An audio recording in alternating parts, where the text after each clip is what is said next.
Hello everyone, I am your host Ingrid Thompson. Welcome to So You Want to Start a Business, episode number 85. Our guest today is Chris Spurvey, and this is a cracker of an interview. Chris shares some of his wisdom that he has gained from almost 25 years of running multiple businesses. Sales is what he knows, and he says his work helps people rethink sales.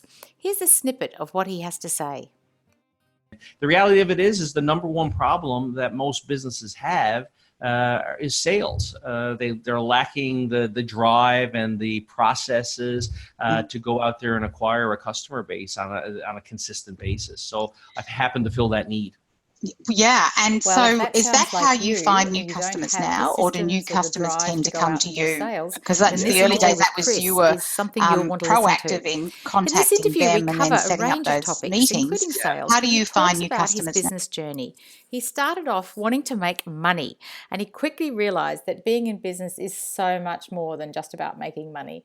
Sales is about the conversation we have with customers and clients, and Chris walks us through some of the basics of his system for how to have the very important conversations that will draw customers to us. As always, there's no advertising on this podcast. This episode is brought to you by my book with the same name as the podcast, So You Want to Start a Business. Head over to wherever you buy your books online for the Kindle or the physical book. A full audio version is being made available through this podcast. You might want to cycle back through some of the recent episodes where I'm reading chapters of the book, and you might even, if you're listening to this and there's future episodes, you might even have some of the chapters in front of it. If you'd prefer to read an extract, there is 20 pages over at thestartupsteps.com. And can I just, for a moment, be a bit personal? So I know some of you have been listening to this podcast for a while, getting ideas, listening to the people who've been there before, and maybe you've read my book or you're working through some of those activities because there's so many activities in the book. I'd like to ask you, are you ready to have a chat about your business goals? Or did you want to send me an email and just let me know what is your business idea and what is it that you want to achieve? Are we connected on LinkedIn? You might want to go over onto LinkedIn, send me a note and connect completely obligation nil. You don't have to feel like I'm selling you anything. I'm certainly not. I am here to help people create the businesses that they want to do. So whether you're launching a brand new business or you're taking your existing business to new heights, I'm here to help you turn that dream into a viable reality. Anyway, enough from me. Let's listen to what Chris has to say about starting and running his own business and so much more. Are you ready? Let's go. Hello, and here we are today with Chris Spurvey. Hello, Chris. Hello, Ingrid. I'm really grateful for you taking the time to have me on your show. Oh, and I am grateful for you staying up so late on a Sunday night to be part of this. So thank you. Now, Chris, tell us, where are you right now? Right at this very moment, I'm in my home office, which happens to be in Mount Pearl, Newfoundland and Labrador, Canada. So I'm the furthest easterly point in all of North America, literally in the middle of the Atlantic Ocean on an island. So that's where I live. That sounds amazing. And we were talking pre-show that you are closer to Ireland than you are to Toronto. Amazing. Yes. Yeah, so about a 3-hour plane ride to Ireland and about a 4-hour plane, 3.5-4 hour to Toronto. So. Isn't that incredible? So some folk might need to get out their maps and have a look at where you are. It sounds amazing. Yeah. Now, tell us, Chris, what is your business? What business are you in? Well, I own multiple businesses, but perhaps for the focal point of this show, I own a sales consulting company called Chris Spurvey Sales Growth Consulting. And I work with really two segments of the market. I work with small, medium businesses growing out their sales strategies and helping them grow their books of business. And I also do a little bit of work with consultants and coaches, people who need to get out of their shells and express themselves with the intention of growing a customer base. So that's my company. That sounds amazing. And as you said, you've got a few different businesses, but we'll talk about this one mostly. But we might weave in some of your other stories as we go. Yeah. So when did you get started in business and why? Wow. Well, my head goes immediately to 1994. I was doing a Bachelor of Commerce at our university, and I met a good friend on an escalator in one of our malls in Mount Pearl / St. John's, Newfoundland. And we were talking about our upcoming work term, which was the last work term in our program. And I asked him what he intended to do in the work term, and he said, "I intend to start my own business." And it piqued my interest right away. So when I got home, I phoned him. His name is Steve Pomeroy. And we ended up getting together, and we started an internet consulting business in 1994. And we built that business for 2 or 3 years, and we ended up selling that business in 1996. So that was my first ever business that I really owned. But I mean, if I go back even further, I've always had the entrepreneurial bug. Dad had me with paper routes and catalogs and so on. So I'm definitely an entrepreneur at heart. At heart. And so you started the business because your friend was, and it was opportune. What did you want from the business? Like what does business give you? What were you looking for from business? Yeah, I mean, back then, it's a really good question. I think back then I equated owning my own business with financial wealth, to be quite frank. And I was in that mindset that I wanted to live a wealthy life. Now, with that said, I've grown as a person, and what it has become for me is an opportunity for fulfillment, serving other people, personal growth, and helping other people. So I think as we all grow, and maybe initially I caught the entrepreneurial spark because of money, but I quickly, to be frank, that was a losing proposition for me. Even though I had a successful business, I wasn't overly happy. And I actually never got much from it from a financial perspective. And I wasn't already happy. So we could probably dive into that if you like. But definitely initially it was money. And it's interesting how, like you say, as you grow, and, you know, I've had a couple of guests on the show saying that the very best personal development program you can do is to run your own business because of what it takes and what it does to you and what it pulls out of you and what it helps you grow into, as you say. It's interesting that that's the difference, that as you get, because I think a lot of people jump into business, they think they're going to earn money in a different way to they would if they had a job. And for a lot of people, being in a job is more satisfying financially than the whole struggle and, you know, the growth that it takes to actually be in business. We'll come back to that, I think, because I think that is a really interesting a part of what you do, because it links very much to what you do now in terms of absolutely big grow. time. So can you tell us, because this is one of my favorite questions, is a time when you actually realized you were in business? So you get started, now whether it was that business in 1994 or whether it's a more recent business, when you have that, okay, so now I'm in business moment.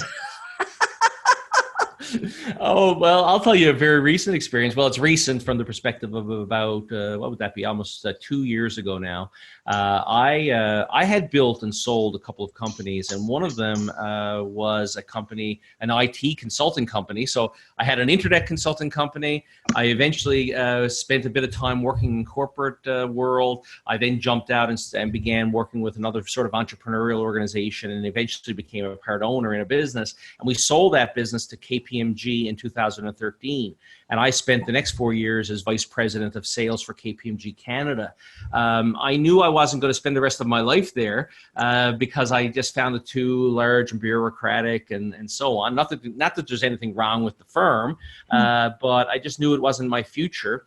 So I decided to write a book. And I decided to start a podcast. I started to express myself and put myself out there. And all that bubbled up to the point in the summer of 2017, I walked in and resigned from my multi six-figure job. And I woke up the next morning and said, oh my God, what did I just do? So I had a vision, I had an intention to start my sales growth consulting business. But I hadn't really pieced it all together. I knew there would be possibly some demand out there, but I hadn't really put myself out there in that capacity. So I had a oh my God moment at that particular point in time.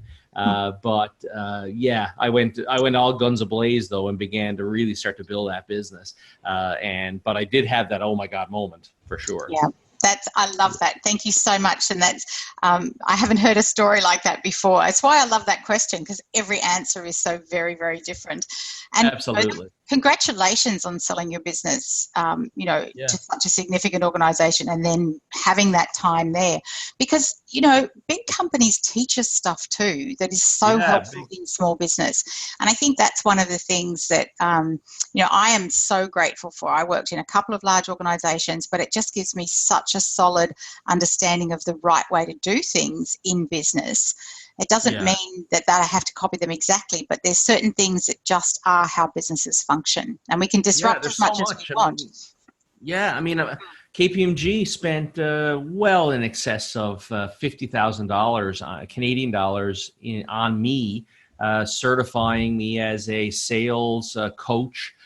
Miller Hyman is a methodology, a global recognized sales methodology that I had the benefit of taking part in as a part of KPMG. And so large businesses have deep pockets and they are able to spend money like that on their employees, versus smaller companies need to be a little bit more careful with their money and invest it a bit differently. So you're right. There are a lot of advantages to working with big companies. Huge companies. So here you are, you wake up and you've cut off that lovely income.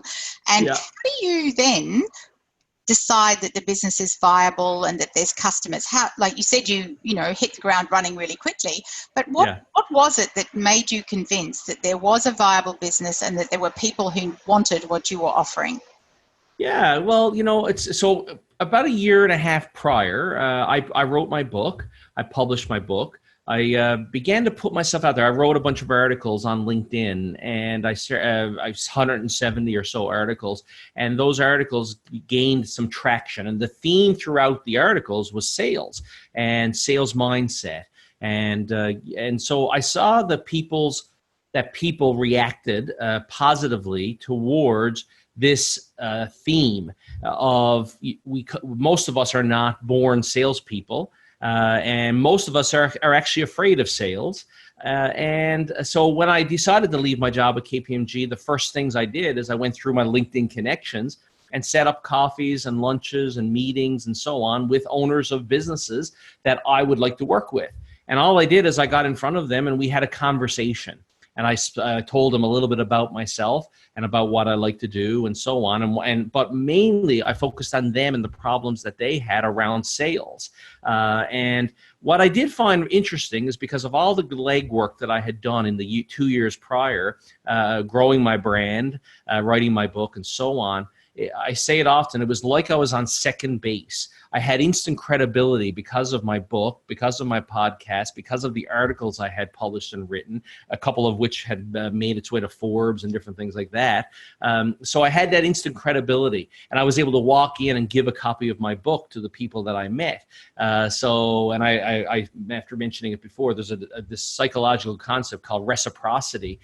So I give a copy of my book, and there's this subconscious desire to pay me back in some way. So does that answer your question? So I was able to leverage these assets, get in front of some business owners, and have credibility as a result of the work, the sort of the runway that I had built up in advance, right? Yeah.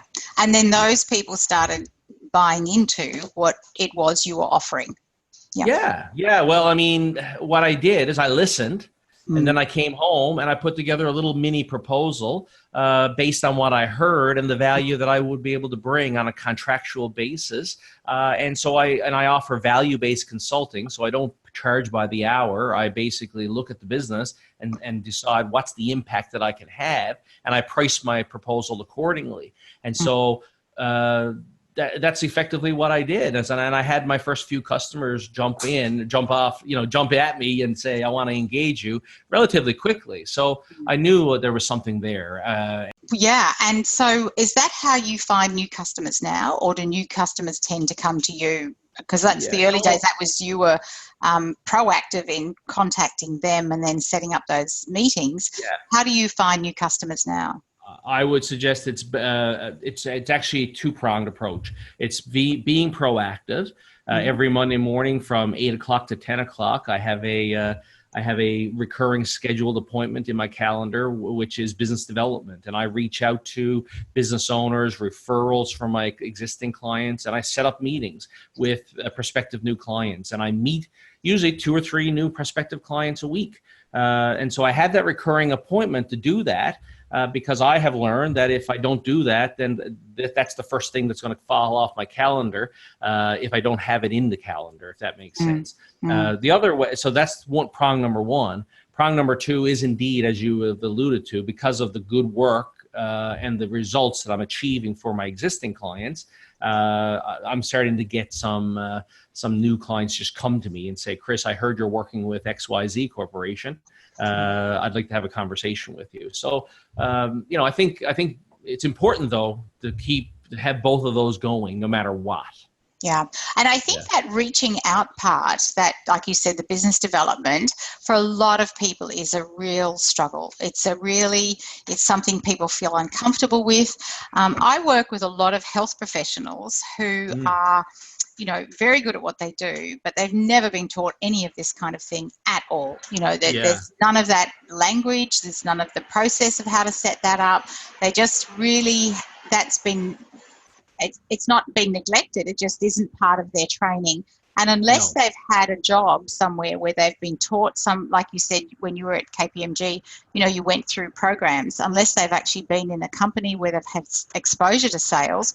And, whether that's McDonald's or Starbucks or, an organisation that actually teaches their customer service people sales, maybe while they were studying. But if they've never had that, they don't know. But the other group of people that I feel people don't know how to talk to is existing customers or people who've visited once and haven't come back. And I hear over and over again, people desperate to spend money on SEO and desperate to spend money on advertising and all the money that, Facebook and those people can just suck out of a business. I know. But there's a viable database of people who've already been to you at least once. Yeah. And there's this whole feeling about not following up with them. What's your experience of that, Chris? Oh my good God, you're nailing it. So I guess first and foremost, we need to reframe sales as nothing more than a conversation. The people that we're talking to, they have somewhere where they need to be, somewhere where they have to go, they desire to go. So ask them a question. Ask them a question about where are they now? What's the story behind where they are right now? Second question would be, where do you want to be in a couple of years from now, or a year from now, or 6 months from now, or 2 days from now? It depends on your product or service. And then what's holding you back from getting there? And that's how you uncover these problems, right? So by reframing sales as nothing more than a conversation, and then at the end of the conversation, finding a reason to follow up, but also giving your prospect a little bit of homework as well. I have shared this little piece of a puzzle with a lot of people. I can't tell you how many emails I get from people who say, Chris, I was so happy you shared that one little nugget of getting your buyer engaged in the buying process and having them do a little bit of work as a part of the buying process, because a highly engaged prospect is one that's more likely to buy, right? But you're also very right around this whole idea that people are spending a pile of money just trying to attract new customers always, right? But what we should be doing is building into our customer service process a debriefing mechanism so that you can ask, what could I do better? And then move that conversation into another I call it the diagnostic conversation. Go from a debriefing question, such as what could I do better, or what have I done well, type of question, to where would you like to see yourself in a couple of more months from now, right? So it's this constant flow of open dialogue, being truthful, genuine, and upfront. Customers only desire a couple of things. They desire proactiveness, they desire certainty and no surprises. So if you have this ongoing dialogue with your customer and you're always upfront, always telling them the status of the project or whatever it is you're delivering, you're always able to pivot around that to serve the customer better. So anyway, it's a long-winded answer. I think you're nailing it is the answer. Right. And I hear people say, thank you. I hear people say that they don't want to bother people by following them up. Well, that's rooted in a lack of belief in what it is you are providing, and that you need to go back to school then, and you need to reacquaint yourself with the value you bring. And perhaps it's a little bit of imposter syndrome there, because just reflect on the value you truly can bring. I mean, you're a human being, and you can deliver phenomenal results for your clients, and your clients are out there. They're just begging for people to help them. And so you just need to be there and to just provide the solution. So I would encourage anyone who is struggling to do that to reacquaint themselves with why they're doing it. Simon Sinek says that people don't buy what you do, they buy why you do it. So reacquaint yourself with that why, and get to work and just continue to get in front of people and offer solutions.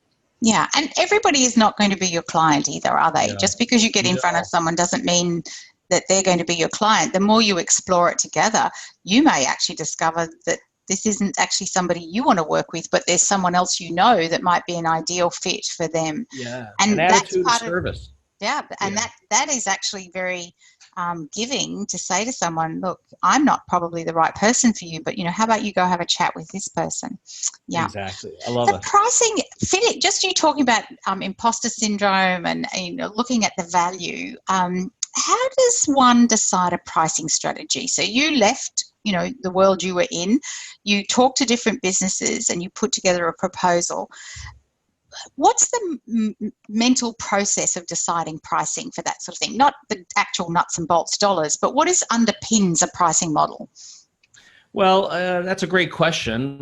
For my service and for services, maybe we'll just focus on that for a minute. What I try to do is I try to look at the lifetime value of the service that I'm providing. So I'm providing a sales consulting. What is the lifetime value of the work that I'm doing from the perspective of improving conversions, improving retention, and so on. And so I look at that, and it's typically what I can do for an organization in 12 months is it's a big number. So I believe I'm worth a good portion of that additional revenue. That's how I price based on value. So I will go for a percentage of that value. But if you're a business to consumer service provider, you mentioned health. What I mean from my vantage point, if you're able to get somebody the results, then you should price it based on the value, and also have a look at your target market. So if your target market are, say, high income earners, for example, well, they're more likely to spend bigger dollars to get the solutions. So I think it's a matter of pivoting around, getting a little bit of feedback, throwing out a few darts, seeing what people will bite off, and then trying a little bit more until you hit a cap, and then come down a little bit, right? So there's no perfect answer, I don't think. But just try a few things and keep urging yourself to try a little bit higher if you feel it's justified. Yeah, as you said, until you get to that peak where somebody's feeling like they're at a ceiling. I remember some years ago, my father-in-law was having some eye surgery, and he was, I think it was about $5,000, and he said, $5,000 for 5 minutes. It's like, nah, buddy, you're not paying $5,000 for 5 minutes. It's 30 years of experience. The man's done tens of thousands of these. It's got balls, buddy. How much would you pay And your father, is your father-in-law, sorry, your father? Yeah, your father-in-law. He's got the rest of his life with great eyes. That's worth a fortune. $5,000 is not enough. No, but you know, and I love that idea of putting a value on the lifetime of that. So if you're a physiotherapist or a yoga instructor, you know, what value for that person's life, not just for this week when they're at the yoga class, but, you know, what is it doing for them as a whole person? It's a lovely, that's a real gem there. Thank you. Yeah. No, you're welcome. So let's have some reflective questions. And because you've, you know, been in business a few times, what are some of the wish you'd known from the start sort of lessons that we could share with our listening audience? You know, oh my I wish I'd known that. Yeah, I mean, so I would suggest one thing is own who you are as a person, own your stories, own your value, and don't try to be somebody you're not. There's a lot of people who are shouting at us on the internet these days and, you know, do it this way, do it my way. They may not be saying that specifically, but we internalize that as though we should do it like them. And I would say just be yourself. And be your authentic individual. I know from my experience when I made the decision to do that and began telling stories of my downs as much as my ups, my personality became far more genuine and authentic, and I felt the energy I exuded and put out into the universe began to come back to me. So that'd be the number one thing as I reflect on sort of, I jokingly refer to myself today as Chris Spurvey 8.0. We are always in a constant state of reinvention of ourselves. So I would encourage anyone out there listening to just be yourself. I love that. And I'm just going to apologize to listeners. I'm under the flight path, and sometimes the flights come in this way, but I also have across the way, somebody is building a new attic, and every now and again they drill, and I'm putting it on mute and I can't take it out if we're talking. But every now and again they drill something or they're cutting something that's making a horrible noise. So I do apologize for the listeners, but I've shut the windows and that's the best I can do. So thank you. No, I think you're true. You know, I love that idea of being version 8 point something. 8.0. 8.2. I gave a talk in Halifax, Nova Scotia last week, and I decided I'm now 8.2. And you learned something new from that one that you've evolved onto the next version. Exactly. So that's true, you know, like, and I think you are right when you say that people are shouting at us from the internet, because I feel like there's more and more people offering and, you know, more and more services saying, choose me. And I think for the business owner, it's getting more and more difficult to know who to actually turn to. And I see businesses do this for a couple of months and they say, oh, it's not working, let's try this. And it just, you know, they're like fleas jumping from one thing to another. Desperate to get the answers for who can help me sell, who can help me get new customers, and often not leaving it for long enough. Do you encourage people to stay with you for a period of time so that you actually get the results that you're talking about? Yeah, I mean, from a sort of consulting perspective with the businesses that I'm working with, you know, of course, if it's not working, we can both not work with each other starting tomorrow. But I believe that the best way to work together is to commit to 1 year of working together. That's on the consulting side. And on the coaching side, I usually try to say 6 months, because we really got to get down to the foundation and build our way up, right? So 6 months is the number I look at. But if it's not working, we're not jiving, the energy is not there, let's just stop now. Yeah, no reason to keep going. That's right. Yeah, I think it's because, you know, the person working in an environment, there's so much else coming at them all the time that they think, oh, maybe I should be trying that one, or you know, like it's constant, no, you're absolutely right. Yeah. So who gives you feedback, Chris? How do you go from 8 to 8.2, version 8.2? Like, where does that, you know, iteration come from? Who's helping out with that feedback? Yeah, well, so I've got a couple of mentors, you know, so a mentor who I've never even met before is Bob Proctor. He's a Canadian, and Oh, I Bob. didn't know that. I would have picked him as, I knew he was Northern Hemisphere. Yeah. So Bob is an individual who I absolutely, he's 85 years old. I hope I'm as amazing at 85 years old. I have a very close friend, Joel Hunter, who's a former partner with a firm called Grant Thornton, who had a huge impact on me at a certain point in my life as I was building our consulting company. And Joel and I collaborate together quite a bit. And he's just got this grounding that always brings me back to my foundation, right? So that's that. But I'm always reading and always zeroing in on certain aspects of life, and so I'm a huge reader of psychology, personal development, marketing, sales, and so on. So I find a lot of stuff that I get come from audiobooks and books that I'm listening to or reading as well, right? So, and I would also suggest that I spend a lot of quiet time. So I'm usually up at 5:30 in the morning, writing and I believe in this concept called conscious stream of thought. So I sit down with Evernote every morning and for about 25 minutes, just write whatever's coming to my mind. And I find that the more I do that, the more I find themes in my writing, and it improves my own thought process and focus as well, right? Oh, wow, that's fantastic.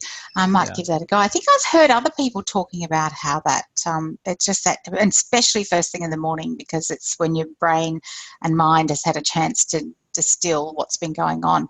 Yeah. Now, I know you're particularly interested in sorry, I'll just go back and make a comment. Bob Proctor's amazing. I'm with you on that. Yeah, there's people that we know but we don't know who just have this enormous impact on our lives. And, we're probably doing the same thing for someone else right now. There's people who know us but don't know us and who may never make contact. And I would encourage people, you and I are both very approachable, like approach us, make contact. And we'll put your contact in the show notes, and you can tell us, actually, how's the best way? Do it right now. What's the best way for someone to contact you?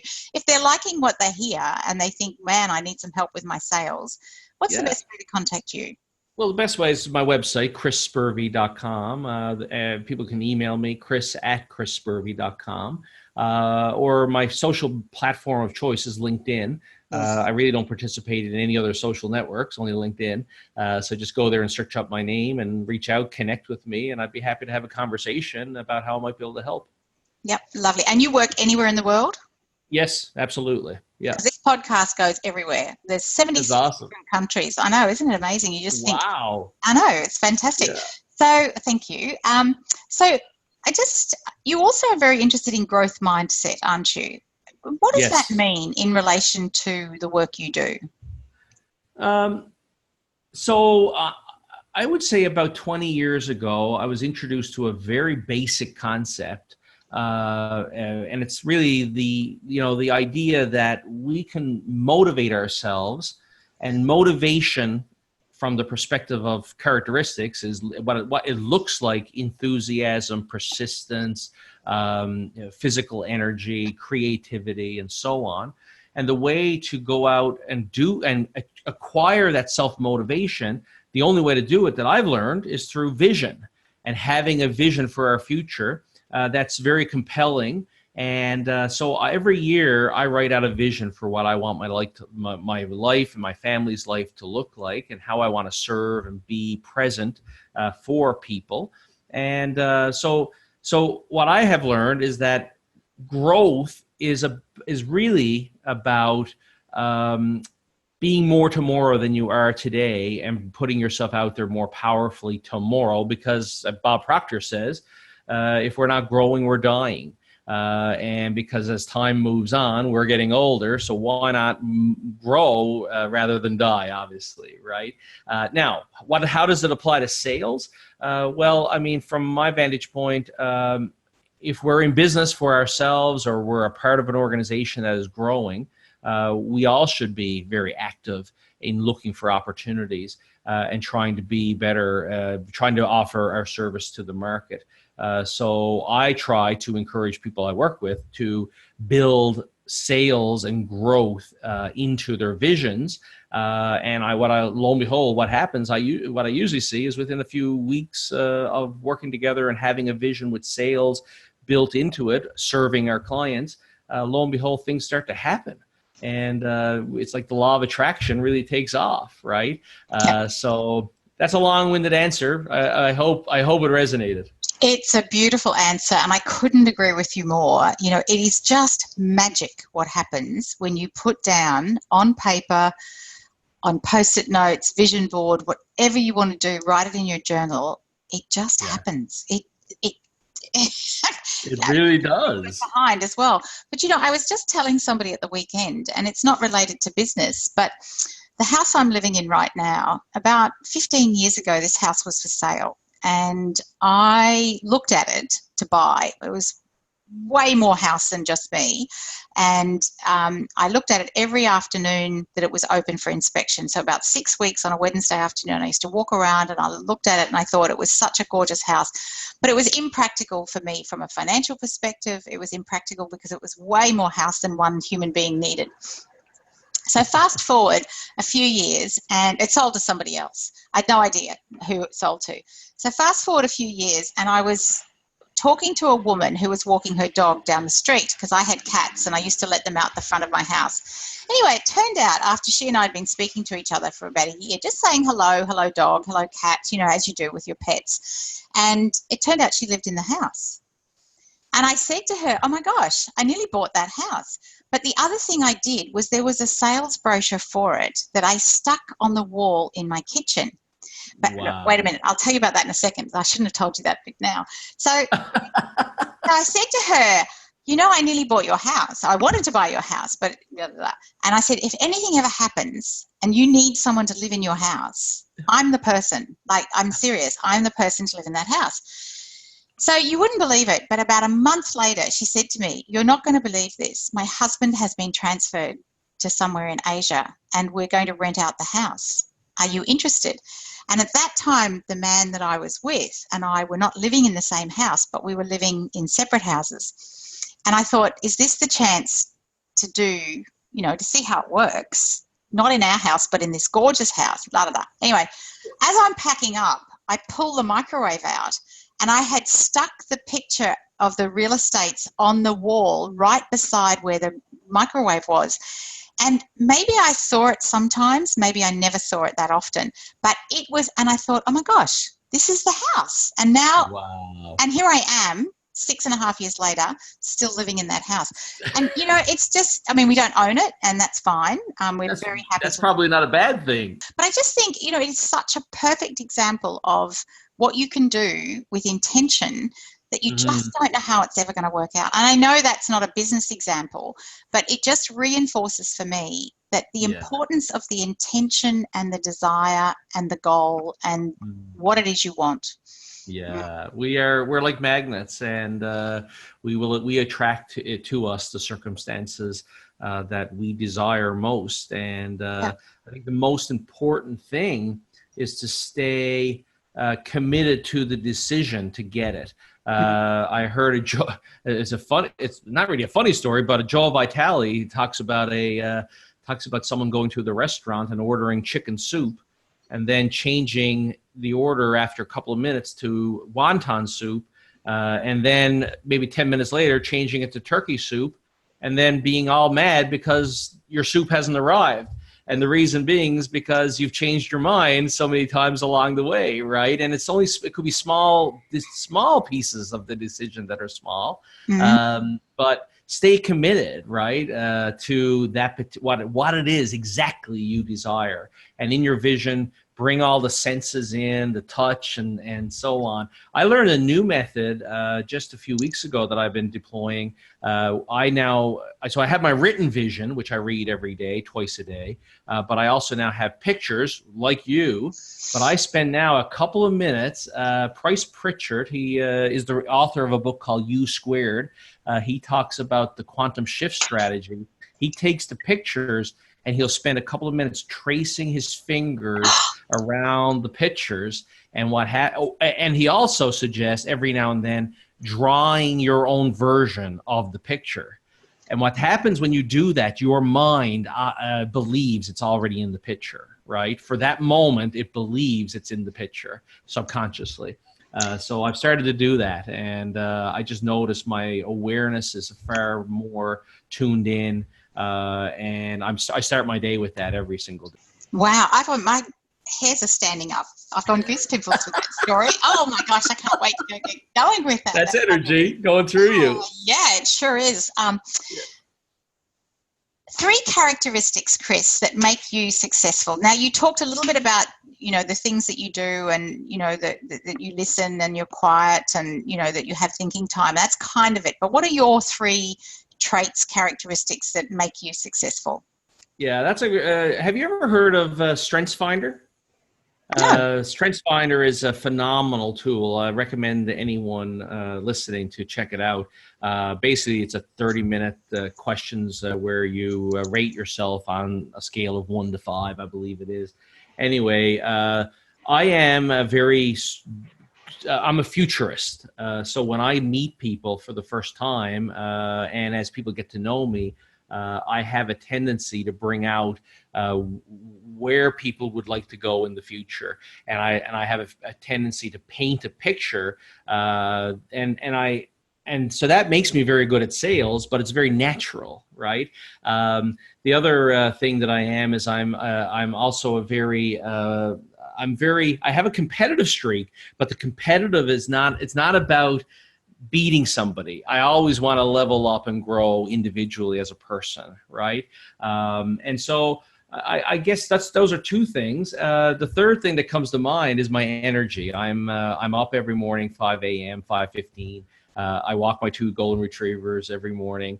I find quiet time, like walking, is very valuable time. So I'm always solving either a personal problem or a problem of my clients while I'm walking. And you know what? It's effortless. It really is. I put myself in nature, and I just walk, and I think, and I come home, and I have those intuitive moments. And I'll also suggest when I have an idea, I act very quickly. I just go for it, and that's a combination of things, I know, but I think that's probably who I am. Yeah, that's good. So in Newfoundland, you are under feet of snow. Does that no snow here right now. No, but in winter, do you have feet and feet of snow? So you still take the dogs out, and they've got their snowshoes and their coats, and yeah. Wow. I was out for a walk about an hour and a half ago, and ran into a couple that I see usually in the summer, and I was just telling them how I never missed a beat over the winter walking this trail that I snowshoe. If it's any bit of ice, I have my spikes that I go on the bottom of my boots, and my dogs have their own boots as well. Oh, I'd love to see that. That would be such fun. Oh, dearie me. As we wrap up, I'm going to ask just 2 more questions. So someone comes to you wanting to start a business. Today more than ever, almost everybody has this dream, whether they say it out loud or whether it's that quiet dream sitting in behind themselves. They come to you, Chris, and they say, I'm thinking about starting a business. What do you think?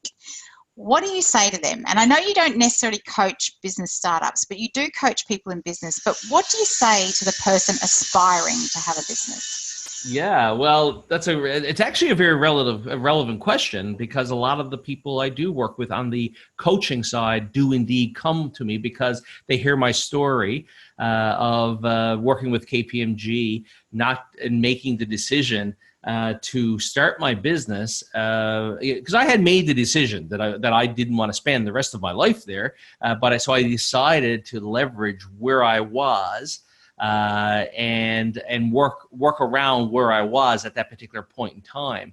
I always believe we're best equipped to serve people who are where we were 2 or 3 or 4 years prior, right?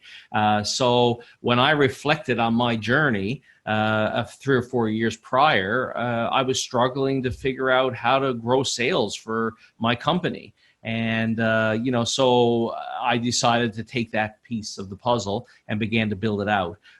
So I would suggest anybody listening who would like to start a business, think about where you were at a certain points in your past and start to think about how you got over the obstacles to get to where you are today. And those are the types of people you're really best equipped to serve. And you know what? I suggest just go for it. Start where you are. You don't need to quit your job. I'm an example of somebody who laid the foundation while working at my job. So just go for it is what I would suggest, and don't overthink it.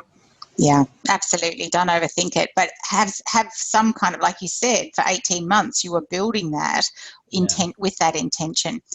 Chris, thank you for so much of your time. This has been a fabulous conversation. And as we wrap up, is there anything else that you would like to say about what you offer, what you do, anything else that the audience listening might find helpful as we bring this to a close? Yeah. Well, if you go to my website, chrisspurvey.com, you can download, I publish a weekly newsletter every Sunday morning, and it's usually a story of me falling down and picking myself back up.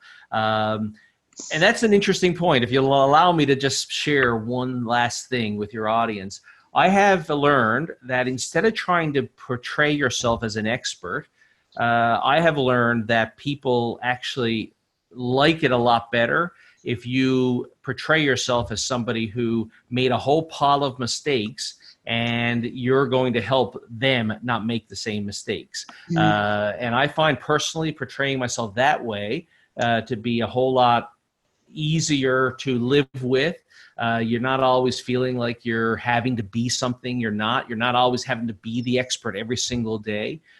Just share with people stories of falling down and picking yourself back up as I do. So back to my newsletter, go to chrisspurvey.com, subscribe to my newsletter, and you'll get to learn more about me. That sounds fantastic.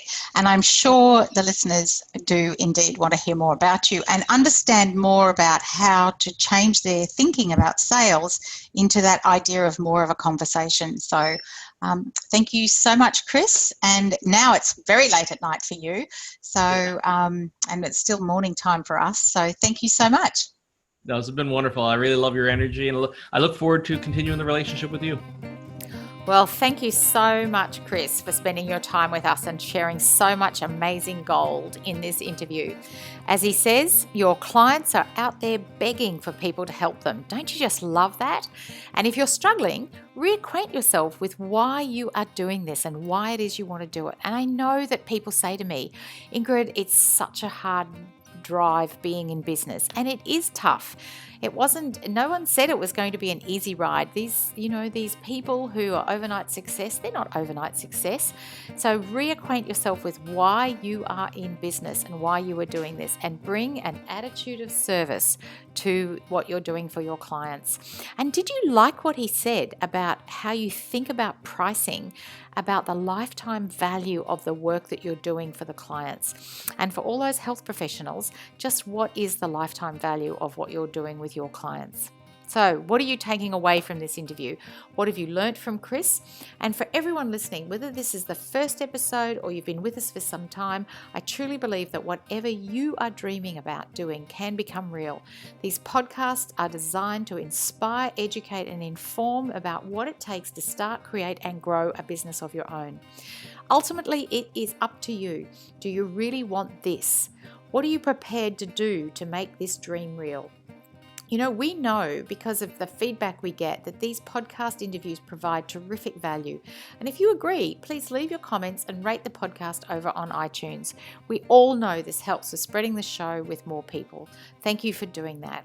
As we always say, ideas without action, well, that's just all they are, ideas. And there's plenty of ideas out there. But what action are you inspired to take today? Did you want to do that where he talks about writing down his goals and reading them every single day twice, and that new idea of drawing the picture of what you want and tracing your finger around it, and sometimes actually drawing it out for yourself? What action are you inspired to take today? Till the next time, thanks for listening.